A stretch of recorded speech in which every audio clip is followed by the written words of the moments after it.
So can you just highlight me why and what made it? You see, if you can go through the letter, you can understand it. What I have written in this letter? See, Honorable Chief Minister, no partial lockdown has been lifted. Beer shop, liquor shop, even after 17 they are opening gym and everything. If on the day of Eid from 9 to 12, if your health officials permits, if your COVID management team permits, then you consider this. That's all.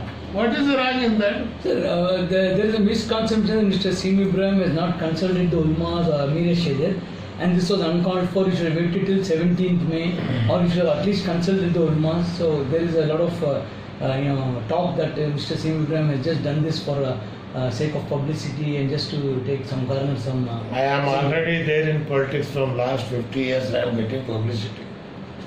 You know, I am not on banners and posters. I am not a gimmick man and I am not unemployed. Fortunately or fortunately, from 50 years I am in politics. Many people I have brought into politics. I have made them MLAs, MPs and ministers. So to whomever should consent, I have consented to this. What is the wrong in this letter? Even the government after 17, why should I wait for 17? Is it not the duty of a Muslim, at least on the day of the Eid, if he is permitted to go and offer the prayer in the mosque? But most of the people in Muslim community have said this time we are reading namaz in the mosque, even the Jummah namaz is in the mosque, and they don't do any sort of purchase. Now with your statement and supposing tomorrow Yediyurappa says yes to your statement, again people will start going purchasing, and then there is a... No question, it is not the question of purchasing. There is a misconception that anything happens... Purchasing is different, prayer is different. So anything happens, who will take the blame? What will happen? If anything, if God forbid... You see, is it what the WHO have told today? What they have told today? They have to live with this. Then you are talking, or what is this double talk? What is nonsense this is there? WHO, they say you are following the WHO. Prime Minister Modi says, हम किसी के साथ जीना है. Kejriwal says, नहीं lockdown lift कर दो, economy को चलने दो, बसों को ट्रेनों, अब now trains have been running. More than 300 trains are running now. You see, this is unfortunately those who are unemployed in politics, their thinking is like that. You see, we are the first people. In January, I stopped CAA, NRC, NPR public meetings. First person in India who took the decision in Karnataka, from this day onwards we will not have.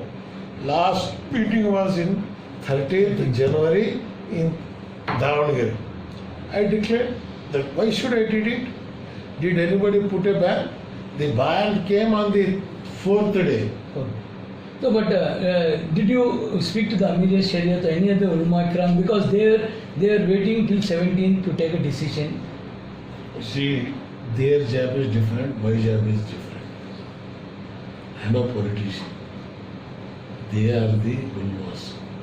Some people are interested in opening of bar. Some people are interested in opening of bazaar. I am interested in opening the prayer halls. Yeah. You are limiting yourself to the Eid namaz, or you want it to... No, only Eid namaz. Eid namaz. So, we have with us Mr. Sim Ibrahim, who was very particular that when everything is getting open, and he quoted the WHO report saying that now that you have to live with coronavirus, why not we go and have Eid namaz? This is Rizwan Asad for Nashima News, Bangalore. Eid namaz only permitted by the health department. I have told in my letter clearly, I have told, if the health department permits with this specification, they will allow, then the chief minister may take a decision. So, Mr. Sim Ibrahim was very clear that if the health department permits to go ahead with the Eid namaz, then they will go. If not, he will abide by the rules and regulations which are already in place. Rizwan Asad, Nasheman News, Bangalore. Okay. एक short में वही जिंदगी में to take ले कुछ नहीं तुम ना मालूम क्या है बेटे?